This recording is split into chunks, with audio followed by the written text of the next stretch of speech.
বন্ধুরা, আপনারা কেমন আছেন? আমরা ভালো আছি। শুভ সকাল। আজ আমি রান্নাঘর থেকেই আজকে ব্লগটা শুরু করছি। এই যে এখানে গরম গরম ভাত হয়ে গেছে, একদম ধোঁয়া উঠছে। এখানে হচ্ছে লাউ চচ্চড়ি। লাউ চচ্চড়ি করার জন্য আমি এখানে অল্প ছোলা ছিল, ছোলাটাও দিয়ে দিয়েছি। আর এই যে এখানে লাউটা এখন কষছি। লাউ থেকে অনেক জল বের হয়, এই যে জল বেরিয়েছে এখানে, আপনারা দেখতে পাচ্ছেন নাকি জানি না। সর্ষের বাটনা দিয়ে করব এই লাউ চচ্চড়িটা।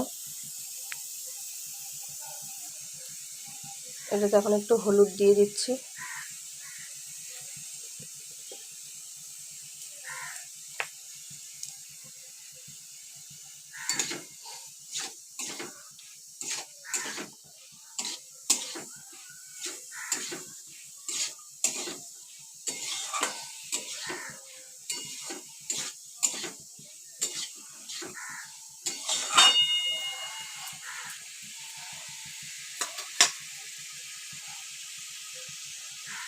এখনও কষবে, এটা এখনও কষানো এখনও হয়নি।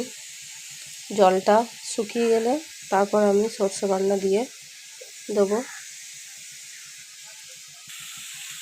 জলটা অনেকটা শুকিয়ে এসছে, এখন আমি সর্ষে বাটাটা দিয়ে দিচ্ছি। সর্ষে বাটাতে দুটো কাঁচা লঙ্কাও দিয়েছি।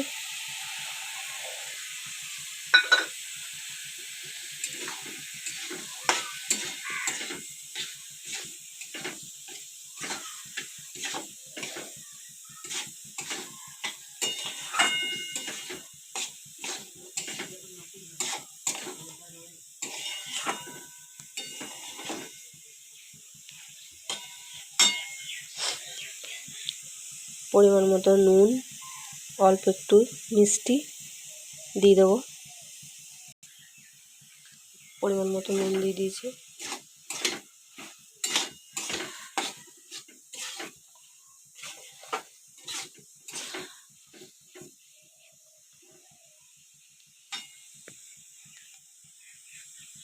আর কিছুক্ষণ ঢাকা দিয়ে রাখবো। কিছুক্ষণ পর আবার দেখাচ্ছি।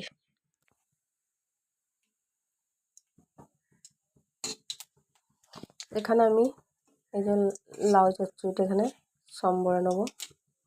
তার জন্য এখানে 5 ফোড়ন, তেজপাতা, শুকনো লঙ্কা দিয়ে দিয়েছি।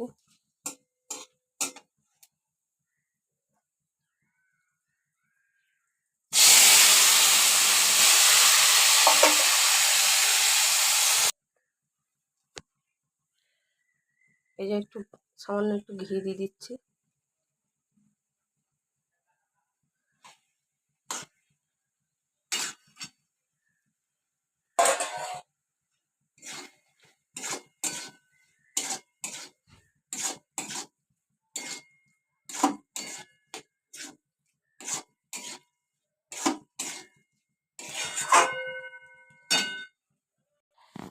এখন আমি করছি সয়াবিন আলুর তরকারি। এই যে কড়াইতে তেল দিয়ে দিয়েছি। এখানে সয়াবিনগুলো একটু গরম জল দিয়ে ভিজিয়ে রেখে দিয়েছিলাম, এখন কড়াইতে দিয়ে এগুলো কষে নেবো।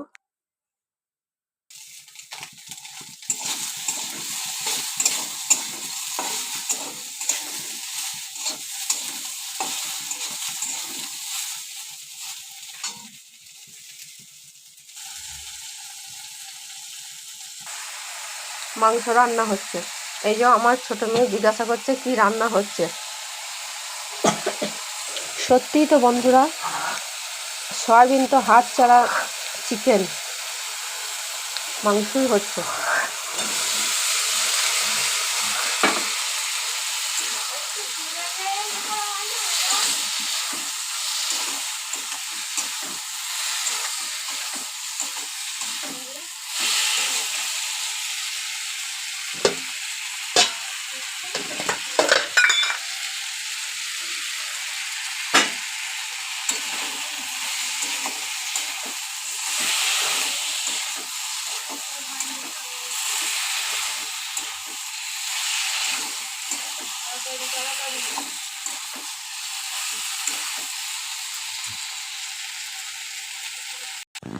অনেকক্ষণ ধরে কষানো হয়ে গেল, এখন এবার ঝোলের জন্য একটু জল দিয়ে দেবো।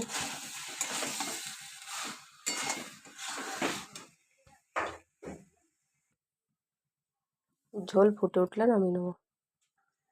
এই যে এখানে আমার সয়াবিন আলুর তরকারি হয়ে গেছে।